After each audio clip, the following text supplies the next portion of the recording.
हर्षा को आत्महत्या की बातें करके अपनी कमजोरी को उजागर नहीं करना चाहिए। अब आचार्य को अपनी प्रतिष्ठा बढ़ाने के लिए मॉडल का सहारा लेना पड़ रहा है। ये दुर्भाग्य नहीं है तो और क्या है। डूब मरना चाहिए ऐसे आचार्यों को, जिसको की प्रतिष्ठा के लिए धन खर्च करना पड़े, जिसको प्रतिष्ठा के लिए मॉडल को खड़ा करना पड़े। मैंने IIT बाबा को कहा कि वो पागल है, वो देखिए फिर पागलपन में अपनी बातें कहा गया, वो ब्रह्म बन रहा था कि मैं साक्षात शिव हूं। देखो मैंने प्रेडिक्शन कर दिया, भारत हारेगा, भारत जीता, भगवान ने उसके मुंह पे तमाचा मारा। किन्नर शब्द नहीं है, किन्नर हमारे देवताओं का एक वर्ग है। एक किन्नर नहीं है, हिजड़े हैं, नपुंसक है, जो सर्वांग संपन्न नहीं है। इनको सन्यास का कोई अधिकार नहीं है और सन्यासी जैसे दिखते भी नहीं है। हमारे कहते ही आपने देखा कि युद्ध छिड़ गया। ये किन्नर, ये हिजड़ा उसको मारा, वो हिजड़ा उसको मारा, और बात भी किस लिए हो रही थी? भीख मांगने को लेकर। आचार्य की कोई परंपरा सांकरी पीठ में है ही नहीं है। अच्छा, हाँ, ये सब फर्जी पद है। फर्जी है। हाँ, तो मतलब अवधेशानंद जी और कैलाशानंद जी फर्जी, सब फर्जी। महाराज श्री आपने हर्षा रिछारिया को हड़काया, कुंभ मेला से भगाया, कहा त्रिपुंड लगाने का अधिकार नहीं है। यह भी कहा कैसे पहन लिया यह वस्त्र तो सन्यासी पहनेगा। हर्षा रोते हुए गई, फिर कुंभ मेला में आई, एक बाबा से दूसरे बाबा के यहाँ, दूसरे बाबा से तीसरे बाबा के यहाँ। 2 दिन पहले उसने रो रो करके कहा कि जब तक सामर्थ्य है तब तक लड़ रही हूं, लेकिन जिस दिन टूट गई उस दिन नाम ले लेकर, एक एक लोगों का नाम ले लेकर के और बताऊंगी, आत्महत्या कर लूंगी। सबसे अधिक निशाने पर तो आप ही हैं, और अगर उसने ऐसा किया तो स्वामी आनंद स्वरूप जाएंगे जेल, स्वामी आनंद स्वरूप जाएंगे जेल, क्योंकि मृत्यु से पूर्व का जो बयान होता है वह फाइनल माना जाता है। आपको डर नहीं लग रहा है? देखिए क्या है कि ये प्रश्न तो अब पता नहीं उसने नाम किसका लिया है, उसके पीछे सैकड़ों लोग पड़े हैं। नहीं, सबसे अग्रिम पंक्ति में आप आज उसने नाम भी जारी कर दिया, उसमें नंबर 1 पे मेरा ही नाम है। हाँ। ठीक बात है, लेकिन हम इन चीज़ों से अगर डरेंगे, इन चीज़ों से अगर सहमेंगे तो हम कुछ बोल ही नहीं पाएंगे। अगर हम गलत को गलत ना कहेंगे तो कौन कहेगा? हर्षा से मेरा कोई व्यक्तिगत दुश्मनी में तब भी कह रहा था नहीं है, आज भी मैं कह रहा हूँ कि जो मैं कहता था, उसने कहा कि 2 साल से मैं इस परंपरा में हूँ और अब कभी वापस नहीं होंगी।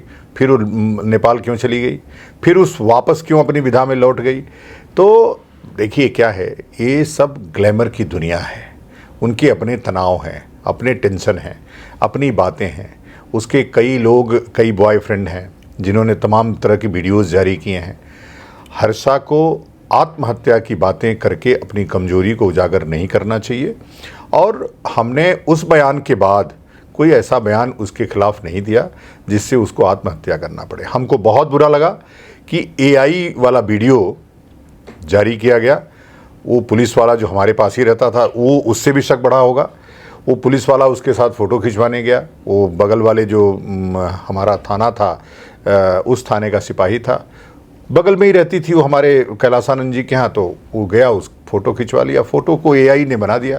अब AI तो योगी आदित्यनाथ का फ़ोटो बना दी कंगना रनौत के साथ। तो क्या योगी आदित्यनाथ जी आत्महत्या करेंगे? तो ये AI का ज़माना है। आज आपने देखा AI का रोबोट चाइना में कई लोगों की हत्या कर दिया, 17-18 लोगों की हत्या कर दिया है, मार मार के, पीट पीट के मार डाला है। वो मिस हो गया। तो AI जब आया तभी ये बताया जा रहा था कि ये कुछ न कुछ गड़बड़ करेगा, उसकी गड़बड़ी शुरू हो गई है। हर्षा को इन सब चीज़ों में दिमाग नहीं लगाना चाहिए। वो जिस काम पे फोकस्ड है, ग्लैमर की उसकी अपनी दुनिया है, अपना उसका व्यापार है, सोशल मीडिया का इन्फ्लुएंसर है, वो उस पर ध्यान देना चाहिए और काम करना चाहिए। आपने तो बढ़ा दिया, बढ़ा करके वैश्विक बना दिया। नेपाल तो दूसरा राष्ट्र है ना, अंतर्राष्ट्रीय बना दिया आपने, वहाँ भी मांग बढ़ गई। नहीं ठीक है, क्या कोई भीतर से अनुबंध था क्या कि चलो हम तुमको ऐसे बोलेंगे, तुम ऐसे बोलना, और फिर फपक करके रोना, फिर लोग इमोशनल होकर के तुम्हारा चैनल भी बढ़ेगा और तुम्हारी मांग भी बढ़ जाएगी? क्या भीतर कुछ था क्या? मेरा कभी आज तक उससे वार्ता भी नहीं हुई, कभी परिचय भी नहीं। हाँ, उसके गुरु हमारे निश्चित रूप से, चूँकि हम दोनों हरिद्वार में रहते हैं, तो हमको उससे दिक्कत भी नहीं थी। अगर वो कैलाशानंद के रथ पे नहीं बैठी होती तो मैं उस प्रश्न को उठाता भी नहीं। और देखिए, मैंने यही कहा कि तुम सन्यासी नहीं थी, तुमने सन्यासी कहा अपने आप को। तुम आचार्य के रथ के गद्दी पर बैठ गई, उस पे से बैठ करके तुम बाइट दे रही हो, तो यह स्वीकार नहीं है। आप सोचिए, मैंने चिदानंद को ठीक करने का काम किया, इसलिए कि उसने अपने आश्रम में नमाज, उसने या उन्होंने? उसने। ये सब व्यापारी बाबा, इनको उनसे कहने से कोई फायदा नहीं है। चिदानंद का कद इतना बड़ा नहीं कि मैं उनको बोलने जाऊं। मैं शंकराचार्य का डायरेक्ट परिकर हूं, ये सब मेरे से छोटे हैं। ये जितने भी आचार्य मंडलेश्वर से लेकर के सब मेरे नीचे आते हैं, ये कोई मेरे से ऊपर नहीं है। ये हायरार्की है, तो हायरार्की में बड़ा हूँ उससे, इसलिए मैं उससे बोल सकता हूँ। एक दूसरा क्या है कि मैंने चिदानंद को इसलिए बोला, चिदानंद से मेरी कोई दुश्मनी नहीं, इसलिए बोला कि उसने अपने आश्रम में नमाज पढ़वाने का काम किया। अच्छा। और नमाज, वो सनातन धर्म का आश्रम है, ना वो स्वामी आनंद स्वरूप का आश्रम है, ना चिदानंद मुनि का आश्रम है। वो आश्रम सनातन धर्म का है, जिसमें वो काम नहीं होना चाहिए। वही बात मैंने कैलासानंद को कही कि वह सनातन धर्म की गद्दी है, कैलासानंद की बभूति तो नहीं है, या किसी की बभूति नहीं है। वो कल कोई और था, कल कोई और होगा, तो निश्चित रूप से वो गद्दी है। उस गद्दी की प्रतिष्ठा और बढ़नी चाहिए, न कि घटनी चाहिए। तो इसलिए हम लगातार इस काम में लगे हैं कि संतों की प्रतिष्ठा कैसे बढ़े। इसलिए हमने ममता कुलकर्णी को टारगेट किया। इसलिए हमने किन्नर अखाड़े के लिए कहा कि किन्नर अखाड़ा जैसा कोई शब्दावली नहीं है, और किन्नर शब्द नहीं है। किन्नर हमारे देवताओं का एक वर्ग है, एक किन्नर नहीं है, हिजड़े हैं, नपुंसक है, जो सर्वांग संपन्न नहीं है। इनको सन्यास का कोई अधिकार नहीं है, और सन्यासी जैसे दिखते भी नहीं है। और हमारे कहते ही आपने देखा कि युद्ध छिड़ गया। ये हिजड़ा उसको मारा, वो हिजड़ा उसको मारा, और बात भी किस लिए हो रही थी? भीख मांगने को लेकर के। तो इनका जो कर्म है वो सन्यास नहीं, कुछ भी बना दीजिए उनको। अब सुअर को आप बेड पे सुला दोगे तो वो अपना प्रवृत्ति थोड़े भूल जाएगी, वहाँ भी खोजेगी, खोद के। वही इन हिजड़ों का हाल हुआ। तो जिन 3-4 चीज़ों को हमने कहा, आपसे भी कहा, आपके चैनल पे भी कहा, और जगहों पे कहा, वो सब चीज़ें घटित हो रही हैं। मैंने IIT बाबा को कहा कि वो पागल है, वो देखिए फिर पागलपन में अपनी बातें कहा गया, वो ब्रह्म बन रहा था कि मैं साक्षात शिव हूँ। देखो मैंने प्रेडिक्शन कर दिया, भारत हारेगा, भारत जीता, भगवान ने उसके मुँह पर तमाचा मारा। महाराज श्री हर्षा, उस जो नगर, जो कुंभ प्रवेश हो रहा था, अब पेशवाई उसका नाम नहीं है, कुछ और नाम रख दिया गया। तो कैलासानंद जी का दोष है कि दोष उसका है? कैलासानंद जी का दोष बिल्कुल है। फिर क्या होना चाहिए? क्या ये लोग निरंकुश हैं, जो चाहे वह कर देंगे? देखिए, मैंने अभी भारत सरकार को एक पत्र लिख रहा हूं मैं, पूरा लगभग 15 पेज का पत्र है जी, कि इन सब व्यवस्थाओं को लेकर के एक कानून का निर्माण किया जाना चाहिए। यह देश जब डेमोक्रेसी, संतों पर कानून, बिल्कुल सुनिए, संतों पर नहीं, संतों पर कानून नहीं, जो असंत हैं उन पे कानून। अच्छा, जो संत की भेष में असंत घुस गए हैं उन पे कानून। उन पे जब तक कानून का चाबुक नहीं चढ़ेगा तब तक कोई मानने वाला नहीं है। क्योंकि भारत डेमोक्रेटिक सेटअप है, डेमोक्रेटिक कंट्री है, ये कानून से चलता है। हमारे लिए कोई कानून नहीं है। सुप्रीम कोर्ट ने अभी कह दिया कि भाई ये आचार्यों का मामला, हम इसमें नहीं पढ़ेंगे, ये आप डिसाइड करिए। हम वही कह रहे हैं कि ऑलरेडी शंकराचार्यों ने 4 आमनाई पीठें बना दी, और 4 आमनाई पीठें न्याय ही देने के लिए बनी है कि कौन संत है कौन असंत है, यह बताने के लिए। तो मैं कहता हूं कि इसको कानूनी अमला जामा पहना दीजिए। इसलिए पहना दीजिए कि जब कानून का अधिकार शंकराचार्यों को होगा, कुछ ना हो रिकमेंडेशन का अधिकार है, जैसे कि महिला कमीशन को है, मानवाधिकार आयोग को, वैसा ही इन जो आमनाई पीठें हैं अपने अपने उसके क्षेत्र पहले से निर्धारित हैं, अपने अपने वेद, अपने अपने ब्रह्मचारी, अपने अपने गोत्र सब निर्धारित हैं। केवल आपको कानून बना देना है कि यह रिकमेंडेशन यदि शंकराचार्य कर देता है तो उस पर दंडात्मक कार्रवाई होगी और उसके ऊपर फर्जीफिकेशन का मुकदमा दर्ज होगा। देखिए उसी दिन से ये सब भाग जाएंगे, भाग खड़े होंगे। शंकराचार्य को मानता कौन है? नहीं भाई, वही तो कह रहा हूं, मानने के लिए तो बता रहा हूं। जब भगवान श्री राम की प्राण प्रतिष्ठा होगी अयोध्या में, तो शंकराचार्य जी लोगों को नहीं बुलाया जाएगा? सबको बुलाया गया। कहाँ बुलाया गया? कई लोगों को नहीं बुलाया गया। अब जो विवादित, एक शंकराचार्य जी ने कहा हम ताली बजाने जाएंगे। भाई बात सच है। उसका लोकार्पण कौन करेगा? नियमतः किसको करना चाहिए? शंकराचार्यों को। शंकराचार्य, हाँ, रहना चाहिए था। महाराज श्री एक ऐसे पद पर पदासीन है जो सत्य सत्य बोलेंगे, और इसीलिए संध्या धर्म का पालन किया है। तो महाराज जी, कैलासानंद जी और अवधेशानंद जी दोनों आचार्य महामंडलेश्वर हैं। महामंडलेश्वर से ऊपर ये लोग होते हैं, और मेरे ख्याल से इनसे ऊपर शंकराचार्य जी लोग होते होंगे। आचार्य की कोई परंपरा सांकरी पीठ में है ही नहीं है। अच्छा, हाँ, ये सब फर्जी पद है। फर्जी है? हाँ।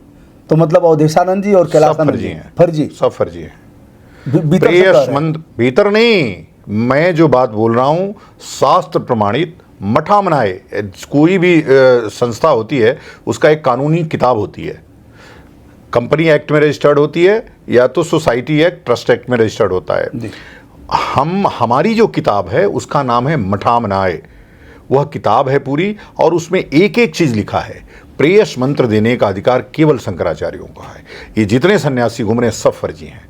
इसलिए फर्जी हैं कि उनका प्रेयस मंत्र कौन दे रहा है, कहां से आ रहा है, कौन है, क्या है, कुछ पता ही नहीं है। तो ये जितनी झुंड दिख रही है आपको, इसमें से मैक्सिमम जो 30 साल के अंदर सन्यासी बना है सब नकली है, इसलिए कि उनको प्रेयस मंत्र शंकराचार्य ने दिया ही नहीं जी। आचार्य कौन बना दिया। अब आप सोचिए कि कल प्रधानमंत्री कुर्सी पे बैठे, हम बीच में एक कोई कार्यवाहक प्रधानमंत्री बना लें अपना, और वो अब आदेश जारी करेगा, प्रधानमंत्री वैसे कठपुतली बनेगा, कौन स्वीकार करेगा इस बात को। क्या इस बहुसंख्यक हिंदू राष्ट्र में प्रधानमंत्री ने कभी ये चिंता व्यक्त की कि ये जो परंपराएं नष्ट हो रही हैं, इतनी मजबूत और समृद्ध सांकरी परंपरा नष्ट हो रही है, उसके लिए हमको कुछ काम करना चाहिए। काम नहीं हुआ, काम होना चाहिए, और सबसे बड़ी अपेक्षा इसी सरकार से है, और जो यशस्वी व्यक्ति है नरेंद्र मोदी, उससे सबसे ज़्यादा अपेक्षा है। इसलिए अपेक्षा है कि ये जब तक प्रतिष्ठित नहीं होगी तब तक सनातन धर्म प्रतिष्ठित हो ही नहीं सकता है।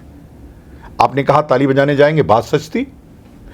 हम बहुत अच्छा लगता कि चारों शंकराचार्यों को ऊपर बैठा, जैसे अंबानी के दरबार में दरबार सजा वैसे दरबार सजता चारों। हम केवल शंकराचार्यों को नहीं कह रहे हैं, हमने रामानुजाचार्यों को कह रहे हैं, रामानंदाचार्यों को कह रहे हैं, और ज़्यादा नहीं, इनकी कुल संख्या 26 है मात्र। अच्छा, ये जितने प्रतिष्ठित आचार्य हैं सबकी, वल्लभाचार्य, रामानुजाचार्य, रामानंदाचार्य, शंकराचार्य, ये सब उसमें आ जाएंगे 26 लोगों में। 26 कुर्सियां लगाते नीचे प्रधानमंत्री बैठे। नहीं, मैं तो शंकराचार्य का परिकर हूं। परिकर मतलब इसको थोड़ा स्पष्ट करिए। क्या मैं शंकराचार्यों से डायरेक्ट, जो उनके डायरेक्ट डिसाइपल हैं, उनको ही अधिकार था सन्यास देने का। हम जब आपको सन्यास देंगे तो हम मंत्र शंकराचार्य का देंगे, लेकिन हम उनके परिकर हैं, उनके माध्यम हैं, और उस माध्यम से ही सन्यास होता था। अब शंकराचार्य तो सबके यहाँ नहीं जा सकते, हर जगह नहीं जा सकते, तो अपने परिकरों को, अपने प्रतिनिधियों को, प्रतिनिधि है शब्द वो, प्रतिनिधियों को भेजते थे वो। अब वो परंपरा खत्म हो गई। भाई किसी आचार्य के बनने में शंकराचार्य का कोई योगदान नहीं है। आप बताइए कोई आचार्य मंडलेश्वर शंकराचार्य बनाता हो। अखाड़े आचार्य बनाने लगे, अखाड़े अब जगत गुरु बनाने लगे, अखाड़े विश्वगुरु बनाने लगे, अखाड़े सब करने लगे। अखाड़े किस लिए बने थे? अखाड़े केवल धर्मयुद्ध के लिए बने थे। जब पृथ्वीराज चौहान की सेनाएं समाप्त हुई तो अखाड़े बने, लेकिन आज अखाड़े सब निरंकुश हो गए। इसीलिए अब आचार्य को अपनी प्रतिष्ठा बढ़ाने के लिए मॉडल का सहारा लेना पड़ रहा है। ये दुर्भाग्य नहीं है तो और क्या है। डूब मरना चाहिए ऐसे आचार्यों को, जिसको कि प्रतिष्ठा के लिए धन खर्च करना पड़े, जिसको प्रतिष्ठा के लिए मॉडल को खड़ा करना पड़े। जरूरत क्या है? आप एक घर छोड़ के आए, कैलासानंद का घर नहीं है, अवधेशानंद का कोई घर नहीं है, घर छोड़ करके आए दूसरी जगह, आपको प्रतिष्ठा करने के लिए मॉडल की आवश्यकता है? आखिर क्या जरूरत है? तो यह जो व्यवस्था है वो शंकराचार्य से नीचे सीधे अखाड़े, और अखाड़े तो शंकराचार्य आदि शंकर ने थोड़े बनाए, वो तो मधुसूदन सरस्वती जी ने, और वो भी जितने अखाड़े हैं सब ज्योतिष पीठ के अंदर में है और किसी पीठ के अंदर में नहीं है। इसलिए कि उस समय जरूरत थी, मोहम्मद गोरी को मारना था। मोहम्मद गोरी को मारने के लिए ये अखाड़े बनाए गए। उनकी चूंकि पृथ्वीराज चौहान की सत्ता अंतिम हिंदू सत्ता थी जो स्थापित हो गई, और दिल्ली पे मोहम्मद गोरी की सत्ता स्थापित हो गई। हरिद्वार और बनारस के इन संतों ने शंकराचार्य के पास जाकर के अपनी आवेदन रखा। उन्होंने कहा कि हम ऐसी अब आज से सशस्त्र संन्यास देंगे। तब दंड संन्यास होता था, आपको पता है हमारी परंपरा दंड संन्यास की है। तब से ही ये सशस्त्र संन्यास और परमहंस संन्यास की परंपरा शुरू हुई, और हम सशस्त्र संन्यास देने लगे, शस्त्र देने लगे, उसका प्रशिक्षण देने लगे। और पहला युद्ध 1205 में खोखरों के साथ मिलकर के पृथ्वीराज मोहम्मद गोरी से लड़े, और मोहम्मद गोरी जिसमें मारा गया। और एक गौरवपूर्ण इतिहास है अखाड़ों का। मोहम्मद गोरी को, हुमायूं को, औरंगजेब को, कुंभलगढ़ में एक तो युद्ध है। तो हम युद्ध अब क्या कर रहे हैं? आओ अमित शाह को स्नान करा दो, आओ योगी को स्नान करा दो, आओ फलानों को अभिषेक कर दो, यही काम है। चरणों में लेटे रहो, ये संत का काम है। महाराज श्री ने चर्चा किया तो विषय पर आ ही जाते हैं। 2 स्नान हमने देखा। अमित शाह जी आए, भारत के गृह मंत्री हैं, उनको स्नान ऐसे कराया जा रहा है। मुझे अटपटा लगा, मुझे लग रहा है कि पहला वीडियो हमारा ही रहा होगा, अन्य लोगों ने किया होगा। हमारा कोई विरोध नहीं है उनसे, लेकिन जिस संत का काम है शालिग्राम का स्नान कराना, जिस संत का काम है, सन्यासी का काम है गोपाल जी को नहलाना और ठाकुर जी को नहलाना, वह गृह मंत्री को नहला रहा है, लेट गया है, लग रहा है कि जैसे धर्म सत्ता झुक गई है राज सत्ता के सामने। एक मामला तो यह। दूसरा मामला जिनका आपने नाम लिया, मैं नाम लेकर के कह देता हूं, वीडियो भी बनाया था, आचार्य महामंडलेश्वर स्वयंभू, अगर आप कह रहे हैं तो मैं स्वयंभू लगा देता हूं, कैलाशानंद जी। वह अंबानी के बेटे का बाल संवार रहे हैं, ऐसे करके ऐसे बाल संवार रहे हैं। यह काम करना था तो घर पर ही रहे होते, माँ बाप अपने बच्चों का बाल संवारते और उनका केस संवारते, उनको साबुन लगा के नहलाते। फिर महात्मा और संत होने का मतलब क्या था? यह गिरावट संत समाज को कहाँ ले जाएगी? ठीक बात है। ये जो बात दोनों की आपने, इसको तो गृह मंत्री जी को भी बुरा लगा जी। वो जो अचानक हुआ, वो कोई पूर्व नियोजित नहीं था जी। वह अचानक ही लोगों ने एकदम, जो आपने कहा कि चरणों में लेटने के लिए एकदम गृह मंत्री हमको वो कर दें, जान जाएं कि हम आपके लिए कुछ भी करने के लिए तैयार हैं, आप कहेंगे तो आप थूकेंगे, हम चाट सकते हैं, इतना भी कर सकते हैं। तो ये थूकना और चाटना ही है ये, मैं यही मानता हूँ। इन लोगों ने, इन व्यापारी संतों ने धर्म की मर्यादा को गिराया है, बहुत गिराया है। और हमको नहीं, हमारे जैसे सभी संतों को, जितने भी सनातन भक्त हैं, सनातन के सदस्य हैं, सबको बुरा लगा।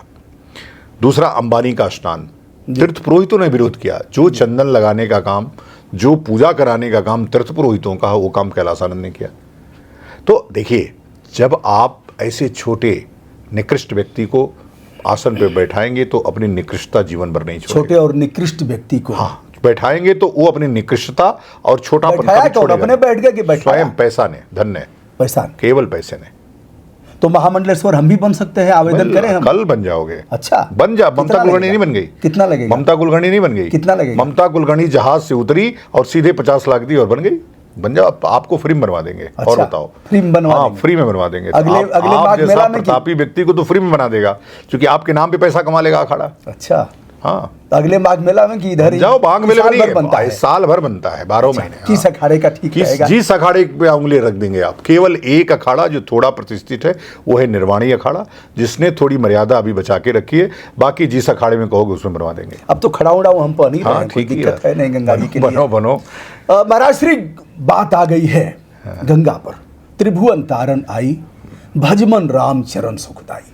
हमने गंगा को दिखाया भी था, तख्ती लगा करके दिखाया, और आज से नहीं 30 वर्षों से मैं लगातार, हमारे पास उसके अभिलेख भी हैं। मुझे कहने में कोई गुरेज नहीं, जब प्रधानमंत्री जी ने कभी गंगा जी का नाम नहीं लिया होगा, हमारे मुख्यमंत्री जी ने नाम नहीं लिया होगा, तब से गंगा जी के लिए हम लोग लड़ रहे हैं।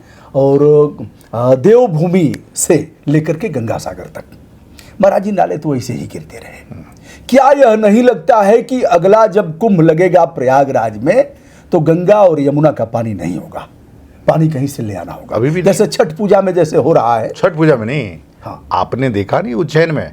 आज भी उज्जैन में जो नदी शिप्रा है, उसमें पानी नर्मदा का आ रहा है, पाइप से आ रहा है। पाइप से आ रहा है। तो ये तो शुरू हो गया। तो इसमें दोष तो किसी सरकार का नहीं है, इसमें दोष तो आपका है। आपने गंगा के पानी को शौचालय के लिए क्यों प्रयोग किया? सरकार अगर कर भी रही है तो आप रोकते। पूरे नोएडा के लोगों का शौचालय गंगा धो रही है। पूरा पानी, अभी पानी पीने के लिए और शौचालय के लिए अलग से थोड़े आता है जी। तो आप गंगा के पानी से स्वयं शौचालय। नहीं, कौन करवा रहा है? इस कांग्रेस ने किया।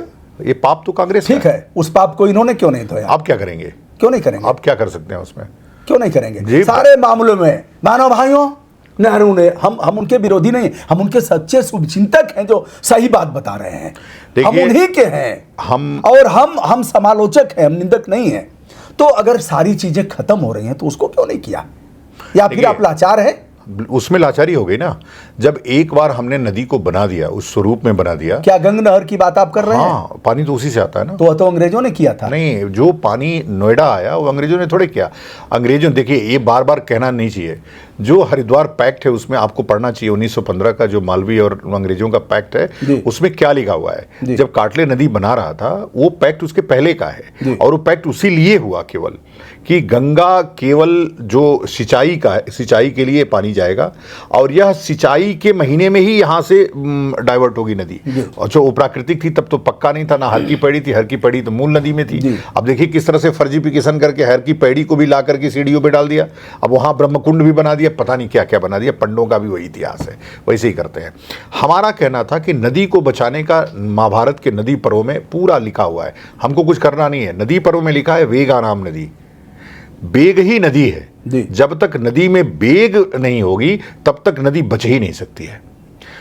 अविरलता ही निर्मलता की गारंटी है। मैं इस बात को बार बार कहता हूं कि जब तक नदी अविरल नहीं होगी, अविरल मीन्स अविच्छिन्न, बिना टच किए। मैंने दिया प्रोजेक्ट भारत सरकार का, जब मनमोहन सिंह प्रधानमंत्री था उस समय दिया था कि 15,000 मेगावाट बिजली केवल उसके जल स्रोतों से बन सकती है। हम आज भी 2-2, 1-1 मेगावाट के 2 प्रोजेक्ट लगाए हुए हैं पहाड़ में, जो हमको हर महीने 1.5 से पौने 2 लाख रुपए दे रहा है। सरकार की मंशा नहीं थी, सरकार को था कि नदी को नष्ट करना है।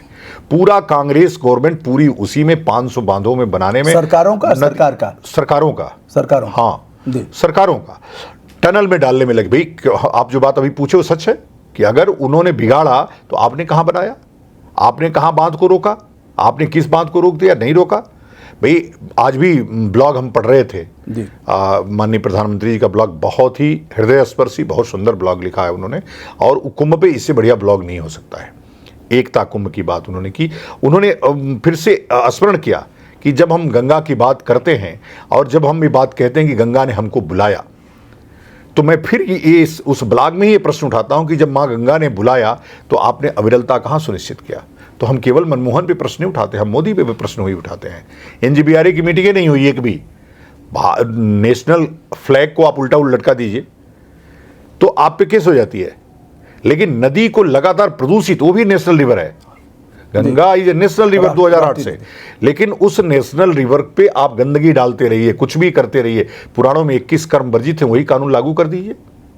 यही जो वो था, क्या नाम था इसका, जो अभी प्रमुख सचिव रिटायर हुआ है, बहुत लंबे समय तक बनारस का डीएम था, गोकर्ण ने धारा 144 लगा दिया था घाटों के किनारे, कपड़े बंद हो गए थे धुलना। ये बात 2012 की है, 12 या 13 की। घाट पे एक गंदगी नहीं, एक नाले नहीं, केवल 3 साल तक कुछ भी नहीं हुआ वहां। धोबी घाट सब उसने ट्रांसफर कर दिए। मनसा होनी चाहिए। जिस दिन मनसा प्रधानमंत्री की होगी कि गंगा अविरल कर देना है, उस दिन जितना भी नोएडा से लेकर के गंगा बह रही है, गंगा अपने मूल प्रवाह में बहेगी और उसको कुछ साफ करने की जरूरत नहीं है। महाराष्ट्र केवल जो नाले गिर रहे हैं वही बंद हो जाए, नाले तो बंद नहीं हुए। जैसे करना क्या है कि उसको एसटीपी से के माध्यम से फिर गिरा रहे हैं, तो एसटीपी तो काम कर नहीं रहा है। हमने जाकर के जगह जगह देखा एसटीपी में भ्रष्टाचार है। एसटीपी कहाँ चलेगा? एसटीपी डीजल से चलता है। तो यह मान क्यों नहीं रहे हैं कि भ्रष्टाचार है? ये मानने के लिए तैयार नहीं है, और जो कहेगा उसको लटकवा देंगे। हिम्मत कैसे हुई कि यह बोल रहा है, कौन है, फर्जी मुकदमे लगवा देंगे। हाँ, कोई बात नहीं, ये तो सभी सरकारें करती रहती हैं।